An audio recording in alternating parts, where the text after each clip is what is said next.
మహాగణపతిం మనసా స్మరామి మహాగణపతిం మనసా స్మరామి.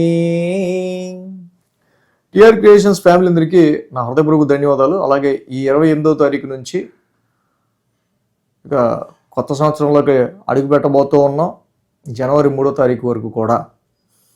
సో ఈ వారం రోజులకి ద్వాదశ రాశుల వారికి సంబంధించి రాశి ఫలాలు ఏ విధంగా ఉండబోతున్నాయి అనేది చూద్దాం.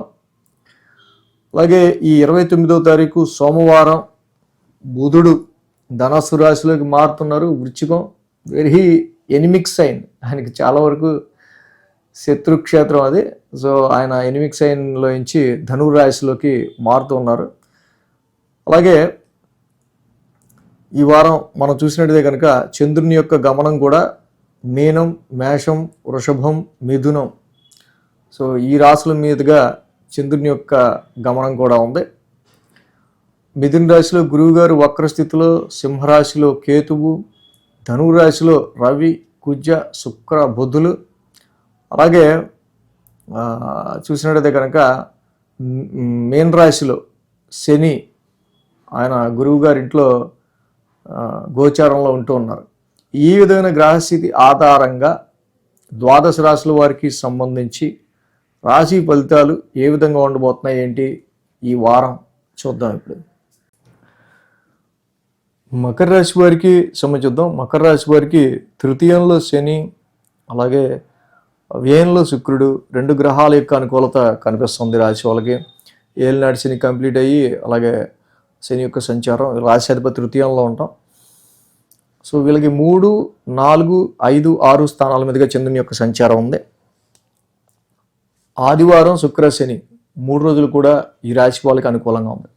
ఏదైతే మకర రాశి వాళ్ళకి సంబంధించి ఈ రాశుల మీదుగా శని యొక్క సంచారం కానీ చంద్రుడి యొక్క సంచారం కానీ ఉండవు. వారం ప్రారంభం ఓకే, మంచి ఎఫర్ట్తో స్టార్ట్ చేస్తారు, మంచి విల్ పవర్తో ఉంటారు.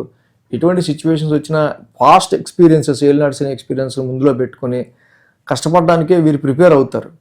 సో ఇక్కడ మెయిన్గా ఈ వారం ఎలా ఉంది అనేది ఒకసారి మనం తీసుకున్నట్టు కనుక మాస గ్రహాలన్నీ కూడా, ఆల్ మంత్లీ ప్లానెట్స్ అన్నీ కూడా రవి, కుజ, బుధ, శుక్రులు మనం చూస్తే కనుక ఈ రాశికి 12th హౌస్లో ట్రాన్సిట్ అవుతా ఉంది. సో నెమ్మదిగా ఒక ఎక్స్పెన్సివ్ మోడ్లోకి మకర రాశి వాళ్ళు ఇక్కడ ప్రజెంట్ ఉండబోయే ఆస్కారాలు కనిపిస్తూ ఉన్నాయి. అదేవిధంగా ఈ రాశికి సంబంధించి 6th కూడా గురుడి యొక్క సంచారం రెట్రాగ్రేషన్లో నడుస్తుంది. ఆరోగ్య పరిస్థితులు రీత్యానో, కొన్ని కాన్ఫ్లిక్ట్స్ రీత్యానో, సో సమ్ డిస్టర్బెన్సెస్ని ఓవర్కమ్ అవ్వడానికి కొన్నిసార్లు ఖర్చు పెట్టాల్సి రావడము, some digestional problems or some health issues ఇలాంటివి కొన్ని కనిపిస్తూ ఉన్నాయి. ఎప్పుడైతే సోమ మంగళవారాల్లో 4th స్థానంలో చంద్రుని యొక్క సంచారం ఉండడం, మళ్ళీ ఆ కుచిడి వీళ్ళకి వ్యయంలో ఉండడం, అటు డొమెస్టికల్గా కుటుంబ సభ్యులకి సంబంధించిన హెల్త్ పాయింట్ ఆఫ్ వ్యూలో కావచ్చు, ఇంటికి సంబంధించిన రినోవేషన్ ఏదో పాడైపోతే మనం బాగు చేసుకోవడానికి అలాంటి, ఫర్ ఎగ్జాంపుల్ అలాంటివి కావచ్చు. బుధ గురువారాల్లో చూస్తే కనుక ఈ రాశికి వెరీ గుడ్ ప్లానెట్ శుక్రుడు కూడా ఇక్కడ 12th హౌస్లో ఉన్నారు. జనరల్గా శుక్రుడి యొక్క సంచారం కూడా 12th హౌస్లో ఉండడం, సో ఇష్టపూర్వకంగా కొన్ని ఖర్చులు, ఇష్టం లేకుండా కొన్ని ఖర్చులు, ఇలాగ ఏదో ఒకటి మొత్తానికి.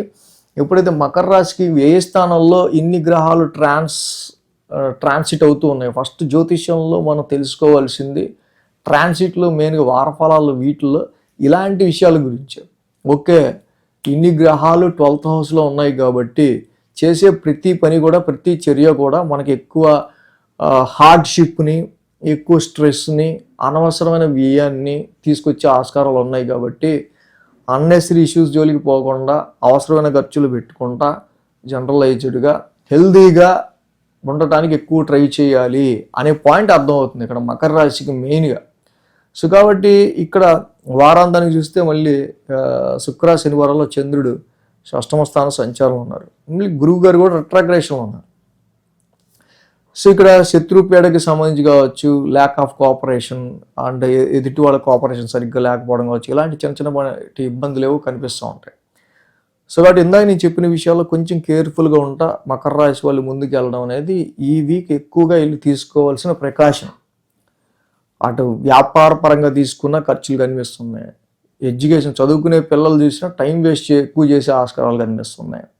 సో ఏ విషయాన్ని తీసుకున్నా కూడా కొంచెం మనకి హెక్టిక్ స్ట్రెస్ అనేది కనిపిస్తుంది కాబట్టి కొంచెం ప్లానింగ్ అనేది ఎక్కువ బాగా చేసుకోవటం ఈ వారం అనేది అవసరం. ఇన్ని గ్రహాలు ఏ స్థానంలో ఉన్నాయి కాబట్టి మెడిటేషన్ చేసుకోవటం, తోచినంత డొనేషన్ చేయటం. రవి కుజులకి ఇక్కడ చూస్తే కేజింపావు గోధుమలు ఒక రెడ్ క్లాత్ ఆదివారం, కేజింపావు కందులు ఒక రెడ్ క్లాత్ మంగళవారం దానం ఇవ్వటం చాలా మంచిది. కుజుడికి సుబ్రహ్మణ్య స్వామి గుళ్ళో, రవికి అయితే శివాలయంలో ఇవ్వటం చాలా మంచిది. ఇలాగా ఈ రాశి వాళ్ళు కొంచెం బెటర్గా ప్లాన్ చేసుకుంటే మకర రాశి వాళ్ళు కొంచెం ఈ హెక్టిక్ స్ట్రెస్ అండ్ ఎక్స్పెండిచర్ నుంచి బయటపడగలుగుతారు అనమాట. సో ఇవి తెలుసుకోవడం కోసమే ఆస్ట్రాలజీ. ఈ వీడియో కనుక మీకు నచ్చినట్లయితే లైక్ చేయండి, షేర్ చేయండి. మరిన్ని అప్డేట్స్ కోసం సబ్స్క్రైబ్ చేయడం మాత్రం మర్చిపోకండి.